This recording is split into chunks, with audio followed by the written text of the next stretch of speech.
Could a strange substance found by a southwest Arkansas man be part of a government test? Well, that's the question at the heart of a phenomenon called chemtrails, now getting widespread attention. Well, tonight, KSLA News 12 investigation reporter Jeff Farrell shows us the results of testing we had done about what's in our skies. It seemed like some mornings it was just crisscrossing the whole sky. It was just like a giant checkerboard. Bill Nichols snapped several photos of the strange clouds from his home in Stamps, Arkansas. They begin as normal contrails from a jet engine, but do not fade away like a normal contrail. Soon after, he saw particles in the air. You know, because we'd see it drop to the ground in a haze. Nichols then noticed the material collecting on the ground. This is water and stuff that I collected in bowls. I had it set out in my backyard on my dad's pickup truck. KSLA News 12 had the sample tested at a lab. The results?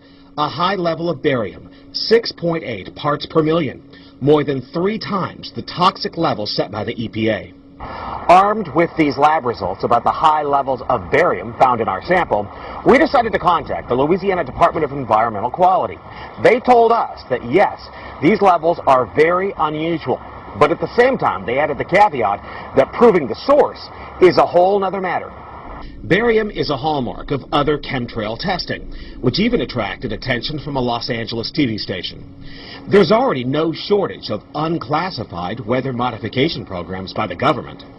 But those who fear chemtrails could be secret biological or chemical testing on the public point to the 1977 Senate hearings in particular, which confirmed 239 populated areas had been contaminated with biological agents between 1949 and 1969. Later, the 1994 Rockefeller Report concluded hundreds of thousands of military personnel were also subjected to secret biological experiments over the last 60 years. But could secret testing be underway yet again?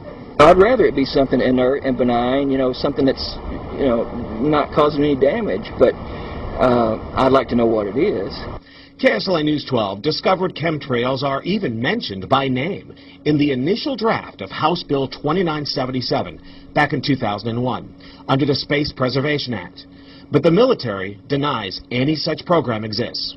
Jeff Farrell, KSLA News 12 reporting. And it turns out until 9 years ago, the government had the right under U.S. law to conduct secret testing on the American public under specific conditions. Only a public outcry repealed part of that law, with some exceptions. Now, Jeff's report mentioned high levels of barium linked to those alleged chemtrails. We wanted to find out exactly what effects barium has on the body. We spoke with Mark Ryan, the director of the Poison Control Center. Ryan tells KSLA News 12 that short-term exposure can lead to anything from stomach to chest pains. Long-term exposure causes blood pressure problems. Ryan addressed concerns by chemtrail researchers that barium could be meant to wear down a person's immune system. Anything that causes ill effects in the body long-term, chronically, is going to affect your ability because it's constantly working on the body. So from that aspect, yeah, that's a potential.